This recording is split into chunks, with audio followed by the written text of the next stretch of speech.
आपल्यासोबत आहेत भारतीय जनता पार्टी महाराष्ट्र राज्याचे मुख्य प्रवक्ते आणि नवनिर्वाचित नगरसेवक नवनाथजी बन.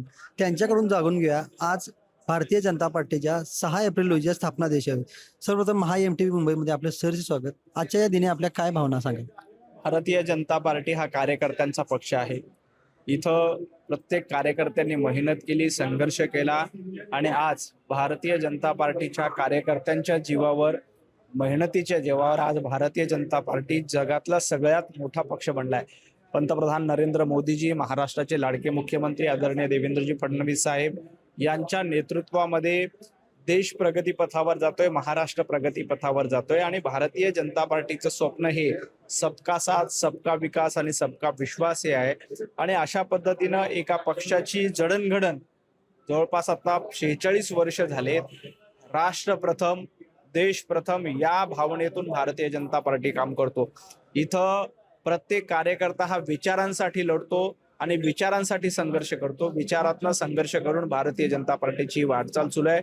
16 वर्ष असंख्य कार्यकर्त्यांनी मेहनत केली, असंख्य कार्यकर्त्यांनी आपलं जीवन समर्पित केलं आणि त्या समर्पणातून हा पक्ष निर्माण झालाय.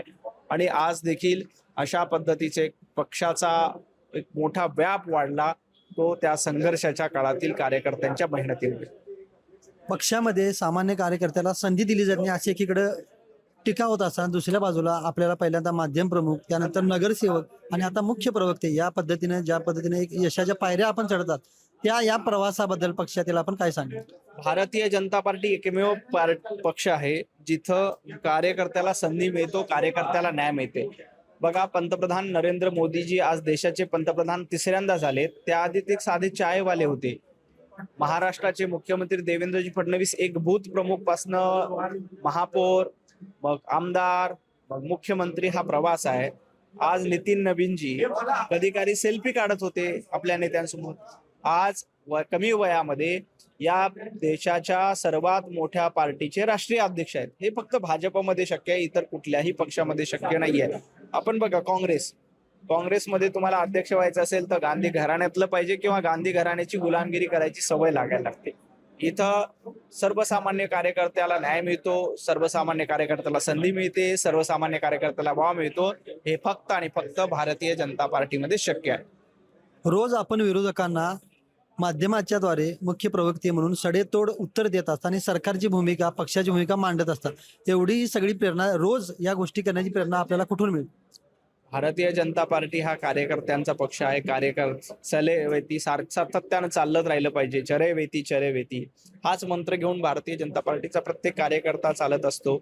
भारतीय जनता पार्टीने मला मुख्य प्रवक्ता म्हणून जबाबदारी दिली.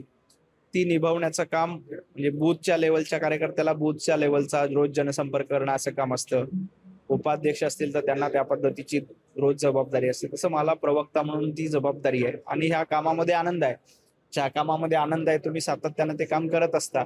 भारतीय जनता पार्टीची सेवा करण्याची एक संधी महाराष्ट्राचे लाडके मुख्यमंत्री देवेंद्रजी फडणवीस यांनी मला दिली आणि ही एक जबाबदारी असते. भारतीय जनता पार्टीमध्ये पद नसतं तर जबाबदारी आहे. जबाबदारीचं निर्वहन करण्याचा प्रयत्न मी आपल्या माध्यमातून करतो. तुम्ही तुमच्या मतदारसंघामध्ये स्वच्छता अभियान सुद्धा राबवलं आणि आता 7 दिवसाचा पक्षानं जो कार्यक्रम दिलेला आहे तो कशा पद्धतीने राबवता. निश्चितपणे भारतीय जनता पार्टीच्या स्थापना दिवसानिमित्ताने वेगवेगळे उपक्रम पुढच्या 7 दिवसामध्ये केले जाणार आहेत.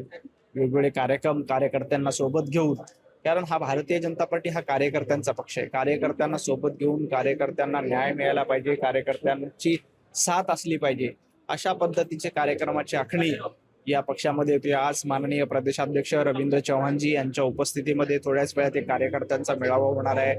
वॉल पेंटिंग सारखा विषय की भारतीय जनता पार्टीचं कमळ चिन्ह प्रत्येक नागरिकांपर्यंत पोहोचलं पाहिजे यासाठी वॉल पेंटिंगचा विषय आहे. वेगवेगळे विविध उपक्रम आता पुढच्या सप्ताहामध्ये भाजपच्या वतीनं केला जाणार. हा कार्यकर्त्यांपर्यंतचा जनसंपर्क वाढवण्यासाठीची ही मोहीम आहे आणि भाजप फक्त निवडणुकीपुरतं राजकारण करत नाही किंवा निवडणुकीपुरतं काम करत नाही, तर सातत्यानं आता पुढचे 3 वर्ष महाराष्ट्रात कुठलीही निवडणूक नाही तरी आम्ही सातत्यानं जनतेच्या संपर्कात असतो, जनतेशी कनेक्ट आमचा असतो. त्याचमुळे अशा पद्धतीचे अभियान भाजपकडनं राबवले जातात. आता 2 पोटनिवडणुका महत्वाच्या आहेत ज्यासाठी मुख्यमंत्री देवेंद्र फडणवीस यांनी बिनविरोध या निवडणुका व्हायसाठी खूप प्रयत्न केले. तर बारामती आणि राहुरी याबद्दल काय सांगाल. बारामती आणि राहुरी या दोन्ही ठिकाणी महायुतीचाच विजय होईल. सुनेत्राताई पवार ह्या बारामतीमध्ये निवडणूक लढतायत. सुनेत्राताई पवार यांची निवडणूक बिनविरोध व्हावी यासाठी स्वतः देवेंद्रजी प्रयत्न करतात, परंतु काँग्रेसनं तिथे उमेदवारी दिला अशी माहिती आहे. काही फरक पडणार नाही. राहुरीमध्ये काँग्रेसने उमेदवार द्या, राष्ट्रवादीने उमेदवारी देऊ द्या, कुणीही देऊ द्या, काही फरक पडणार नाही. जनतेची साथ भारतीय जनता पार्टी सोबत आहे. जनता भाजपच्या पाठीशी आहे, जनता महायुतीच्या पाठीशी आहे. त्यामुळे बारामती आणि राहुरी या दोन्ही ठिकाणी महायुतीचा झेंडा फडकेल याच्यामध्ये अजिबात शंका नाही. धन्यवाद महा MTBC संवाद साधल्याबद्दल. कॅमेरामन जयेश पाटीलसह मी अभिनंदन परुळेकर, महा MTB मुंबई.